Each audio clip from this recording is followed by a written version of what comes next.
Hello everyone, welcome back to my channel. My name is Advocate Rioba. In today's video, we're going to continue our series on elections law. You can remember we started from the polling station to the constituency station to now the National Tallying Center. Before now we go to the National Tallying Center, I would wish to encourage anyone who has not subscribed to subscribe to the channel. I am really encouraged that 100 of you have subscribed already.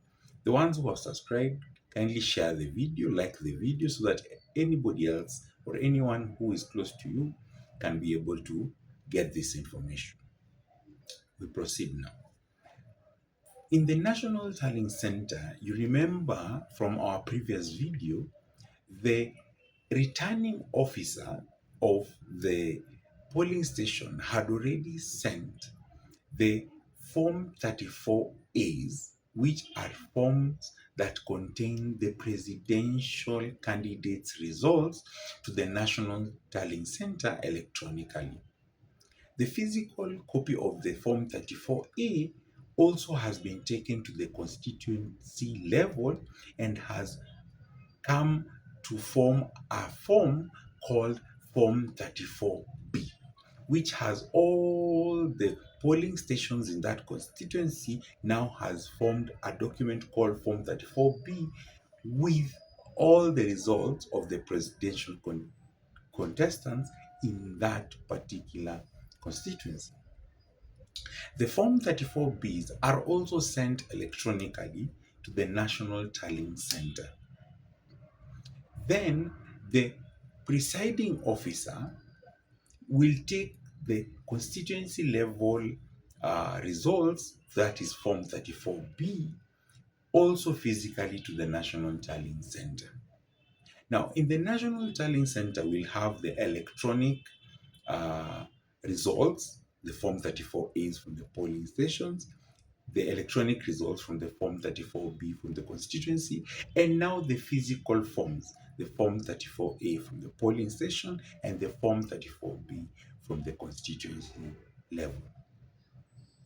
Now, when you sit down on a TV, now you're looking at, now we are waiting for who is going to be announced as the presidential aspirant who has won. We have to consider what a presidential candidate has to do for him to be declared or her to be declared the presidential winner. We all know about the 50+1 threshold. What does this mean? The Constitution stipulates that a person who is going to win the presidential election has to have at least garnered of all the total votes cast, he has to get 50%, that is half of the votes cast, plus one. Plus one means he has to pass the 50% vote so that he has garnered more than half of the total votes. As simple as that. That is what it means. That's why they call it 50+1. Half of the votes cast, total votes cast, plus one, that he has passed the threshold of 50%. Simple as that. Also, he has to get at least 25% or more in more than half of the constituencies. So, if he has passed this threshold, he will be declared a winner. Now let's go back to our forms. Which forms will be used to declare the winner? Now, the Form 34As and the Form 34Bs are being checked. Do they correspond with the physical copies that we have gotten? How are they adapted to the Form 34Bs at the constituency? Do the Form 34Bs also tally with the online papers and the physical papers that have come from the constituency? Now, after all this is done, then it will create a Form 34C. The Form 34C is the final form which the IEBC chairman will declare the presidential winner from. Now you understand how all these forms have come to be. There is a case called the Minor Kiai case. We are going to deal with it also. The Supreme Court will elaborate what it meant. But simply put, the court really insisted that the results at the polling stations are the final results that will be used to declare the presidential aspirant or the presidential winner. So, the Form 34C will be used to declare the winner. But there's one other form called the Form 34D.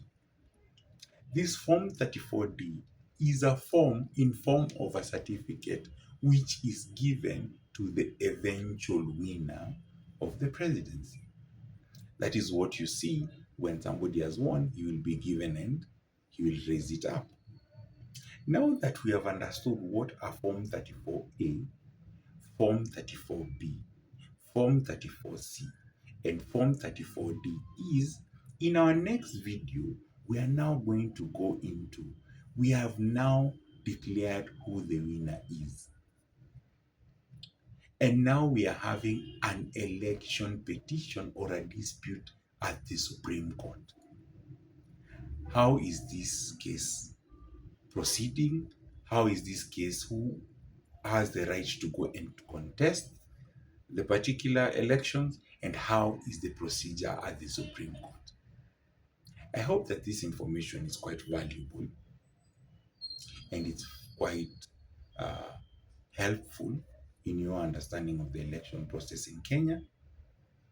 I hope you stick around for the next video and kindly, again, subscribe to the channel. Until next time, stay safe and God bless you.